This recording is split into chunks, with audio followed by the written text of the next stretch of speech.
Hello everyone, today we are going to learn basic SketchUp tutorial how to draw dot lines. So as example, we will create rectangle and create line.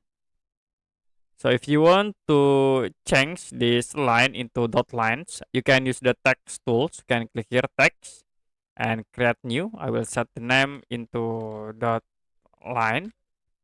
Or you can change the dash into dot. Now you can select the line objects and then click on entity info. After it, change tag into dot line. So TB automatically change line into the dot lines. You also can change into another like dash. You can change in here in tag and we set into dash. The line will be automatically changed. Okay, that's it for basic SketchUp tutorial how to draw dot lines.